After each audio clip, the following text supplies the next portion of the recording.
संत तुकाराम असो वा काटेकर, गोलमाल असो वा दुनियादारी, कोणतीही भूमिका असो, आपल्या दमदार अभिनयानं त्या पात्राला अजरामर करण्याची ताकद जितेंद्र जोशीफर अभिनेत्याकडे आहे.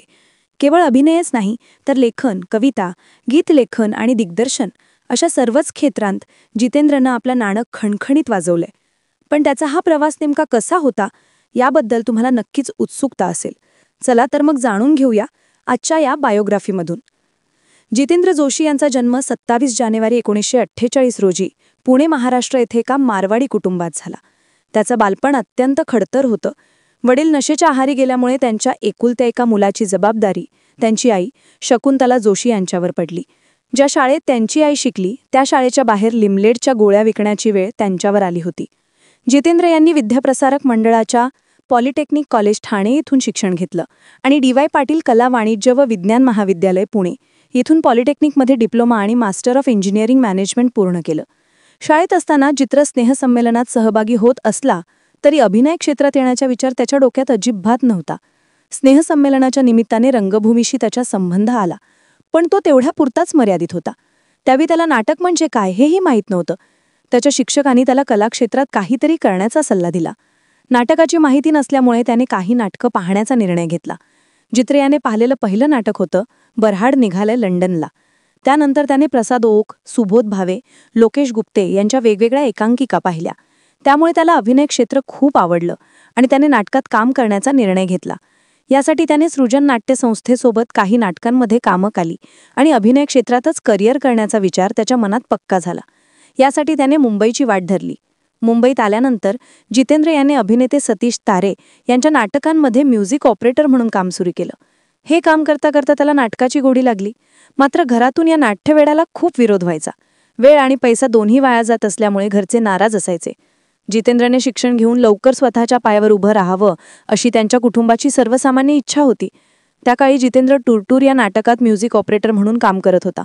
एकदा या नाटकातील एक कलाकार आला नाही तेव्हा त्याला विचारण्यात आलं, तू ती भूमिका कसा करशील का? जितेंद्रने होकार दिला आणि अशा प्रकारे टूरटूर हे त्याचं पहिलं नाटक ठरलं. यानंतर त्याने मुंबईत स्ट्रगल सुरू केलं. सुरुवातीला त्याला कॅमेरामॅन व्हायचं होतं. त्यावेळी त्याने रुपारेल महाविद्यालयात फक्त 1 वर्षासाठी प्रवेश घेतला, कारण त्याला आयडिया नाट्य स्पर्धेत भाग घ्यायचा होता. त्याने महाविद्यालयाच्या प्राचार्यांना हे स्पष्ट सांगूनच प्रवेश घेतला होता. या काळात त्याचा मित्र सौरभ पारखे यांनी मोहन वाघ यांच्या सिरियस नाटकात एक छोटी भूमिका असल्याचं सांगितलं आणि विचारलं, तू करशील का? जितेंद्रने होकार देत त्या नाटकात काम केलं. अशा छोट्या मोठ्या भूमिका मिळत होत्या. त्याच काळात ऑल द बेस्ट नाटकासाठी नवी टीम शोधण्याचं काम सुरू होतं. या नाटकात भरत जाधव यांनी साकारलेली मोक्याची भूमिका जितेंद्र याच्याकडे चालून आली. ऑल द बेस्टच्या 4थ्या टीममध्ये त्याने काम केलं. पुढे वाऱ्यावरची वरात, विच्छा माझी पुरी करा ही नाटकं केली. याच काळात मुक्काम पोस्ट बोंबिलवाडी नाटक केलं आणि याच नाटकामुळे मराठी इंडस्ट्रीत जितेंद्रची स्वतंत्र ओळख निर्माण झाली. यानंतर नकळत सारे घडले या नाटकांनीही त्याची ओळख अधिक दृढ केली. त्यानंतर जितेंद्र याचा दूरचित्रवाणीवरील प्रवास सुरू झाला. अल्फा मराठीवरील कॅम्पस या मालिकेतून तो प्रेक्षकांसमोर आला. कॉलेज कॅम्पसवर आधारित हा कार्यक्रम तरुणांबरोबर सर्वांनाच आवडला. कॅम्पसमध्ये त्याचं छोट्या पडद्यावर आगमन झालं. त्यानंतर अल्फा टीव्ही मराठीवर प्रसारित झालेल्या घडले बिघडले या मालिकेत त्याने कृष्णाची भूमिका साकारली. जितेंद्र याने 2003 साली प्राण जाए पर शान न जाए या हिंदी चित्रपटातून अभिनयात पदार्पण केलं. तर 2004 मध्ये गोलमाल या चित्रपटातून त्याने मराठी सिनेसृष्टीत प्रवेश केला.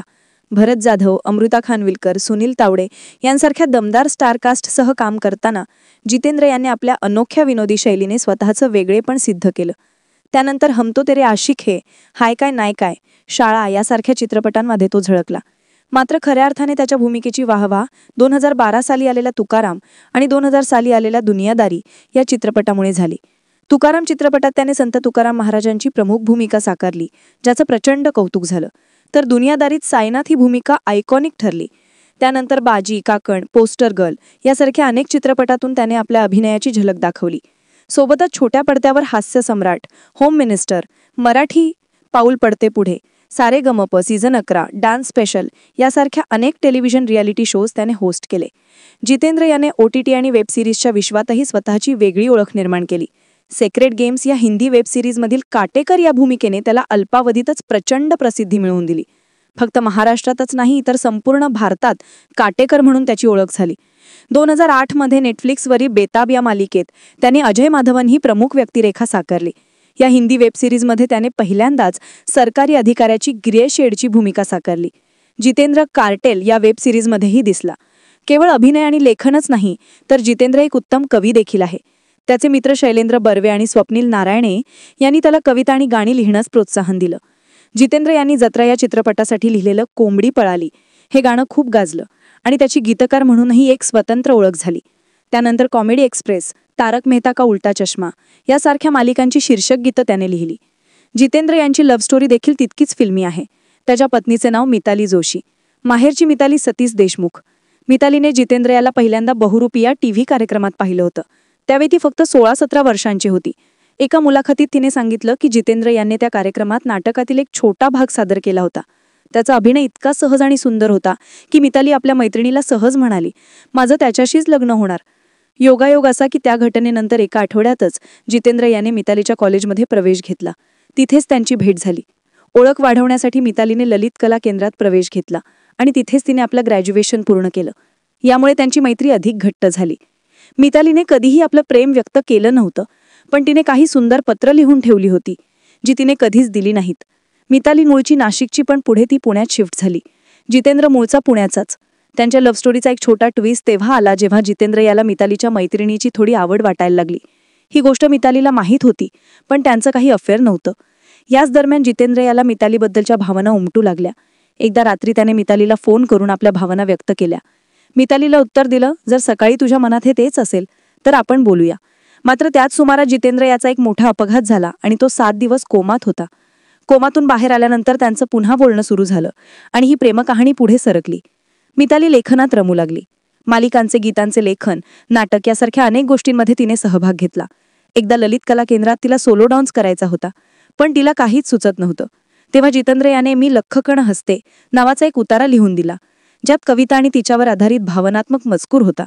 हे तिच्या इतकं मनाला भावलं की ती म्हणाली, हे आत्ताच हवंय. मग हळूहळू त्यांच्यात पत्रांच्या माध्यमातून संवाद सुरू झाला. ती पत्र लिहायची, तो रात्री वाचायचा आणि उत्तर लिहायचा. पण जितेंद्र याच्या स्वभावात एक गोष्ट होती, कोणी बांधून ठेवण्याचा प्रयत्न केला की तो दूर जायचा. त्यामुळे काही काळानंतर दोघांचे ब्रेकअप झाले. त्यानंतर जितेंद्र एका नाटकात काम करू लागला. मितालीला हे कळताच तिने त्या नाटकाच्या कॉस्ट्युम डिपार्टमेंटमध्ये काम सुरू केलं. 2-3 वर्षानंतर त्यांचं पुन्हा बोलणं सुरू झालं. एके दिवशी जितेंद्र याने पुन्हा मितालीला प्रपोज केलं. यावेळी त्याने थेट लग्नाचा निर्णय घेतला. मितालीच्या कुटुंबियांनी सुरुवातीला विरोध केला, पण जितेंद्र याने ठामपणे सांगितलं की माझ्यासारखा चांगला मुलगा मितालीला शोधून मिळणार नाही आणि भेटलाच तर मी स्वतः तिचं लग्न लावून देईन. अखेर कुटुंबियांनी मान्यता दिली आणि 2009 मध्ये जितेंद्र आणि मिताली यांचं लग्न झालं. आज इतक्या वर्षानंतरही त्यांचा संसार सुखाचा आहे. त्यांना रेवा नावाची एक मुलगी आहे. 2010 मध्ये जितेंद्र याने गोदावरी चित्रपटातून चित्रपट निर्मिती क्षेत्रात पदार्पण केलं. या चित्रपटाने त्याला भरपूर यश मिळवून दिलं. त्यांनी निर्मिती केलेल्या आणि अभिनय केलेल्या गोदावरीचा वर्ल्ड प्रीमियर कॅनडातील वाहनांवर इंटरनॅशनल फिल्म फेस्टिवलमध्ये झाला. जितेंद्र लवकरच रितेश देशमुख यांच्या निर्मितीतील राजा शिवाजी या मेगा प्रोजेक्टमध्ये प्रमुख भूमिकेत दिसणार आहे. सोबतच तो अनेक मराठी आणि हिंदी चित्रपट तसेच वेब सिरीजमध्ये झळकणार आहे. आपल्या स्ट्रगलबद्दल बोलताना चंद्र म्हणतो, अन्न, वस्त्र, निवारा या प्राथमिक गरजा पूर्ण करण्यासाठी मी मुंबईत आलो. मुंबईत जरा सुरक्षित वाटू लागल्यानंतर घरातील प्रतिमा, ओळख आणि नव्या संधी याकडे आपसूक लक्ष जाऊ लागलं. सगळं मिळत गेल्यावर एका टप्प्यावर आपल्या एखाद्या पात्रातून किंवा कवितेतून जो शोध घ्यायचा आहे तो बारकाईने करता येतो आहे का याकडे लक्ष जाऊ लागलं. वेगवेगळ्या टप्प्यांवर अस्वस्थता बदलत गेली, भूक बदलत गेली. या व्यवसायाच्या स्वरूपामुळे अनेकदा तेच काम करावं लागलं. इतकी माणसं इतक्या प्रकारचे चित्रपट बनवतात, त्यात आपण स्वतःला नेमकं कुठे बसवतो याचाही झगडा असतो. सिनेमॅटोग्राफी शिकण्यासाठी मुंबईत आलेल्या जितेंद्र यांना नाटक, मालिका आणि छोट्या मोठ्या भूमिकांमधून काम केलं आणि अभिनय क्षेत्रातच करिअर करण्याचा निर्णय घेतला. कधी असिस्टंट डिरेक्टर, कधी छोट्या मोठ्या भूमिका साकारत त्यांनी अभिनय क्षेत्रात आपले पाय रोवले आणि एक उत्तम अभिनेता म्हणून नाव कमावलं. जितेंद्र यांचा हा प्रवास खरोखरच प्रेरणादायी आहे. तुम्हाला ही बायोग्राफी कशी वाटली हे आम्हाला कमेंट करून नक्की कळवा. कधी आपण जे जगत असतो आजच्या काळात ते जगत असताना आपण आजच्या काळाशी सुसंगत असणं असं नेहमी म्हटलं की इतिहासात डोकावून पाहावं. त्यावरून आपल्याला काही गोष्टी समजतात. मला नेहमीच स्वतःला वैयक्तिकरित्या इतिहासात डोकावून पाहताना मला प्रेरणा तर मिळतेच, परंतु मला वाटतं की आपण काहीतरी नवीन गोष्ट निर्माण करतो आहोत. उंचच उंच इमारती आणि रस्ते आणि मॉल आणि मेट्रो आणि सगळंच. तर हे जगण्यासाठी, आजच्या जगण्यासाठी इच्छा म्हणून गरजेच्या गोष्टी आहेत का?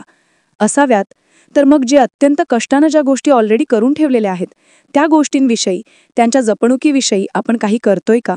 आणि जर करत असू तर ते करायला हवं का? तर हो, खरा हवा. आणि तुम्ही उल्लेख केलात की बघतोस काय मुजराकर गडकिल्ले. तुकाराम चित्रपट आहे तर मी काम, मला मजा आल्याशिवाय मी करतच नाही. मला वाटलं होतं सेक्रेट गेम्समधल्या माझ्या भूमिकेसाठी मला इतकं काही मिळेल. मला हे नक्की माहीत होतं की ती भूमिका जी आहे ती नोटीस होईल लोकांना, ती म्हणजे लोक हवे असं सुद्धा एक मिळतोय, इतका मोठा प्रतिसाद मिळेल असं मला वाटलं होतं. आणि भारतीयांमध्ये आहे का, मी का नाहीये, का मला माहीत नाही, आणि तुम्हाला त्यासाठी पाठ येईपर्यंत थांबावं लागेल.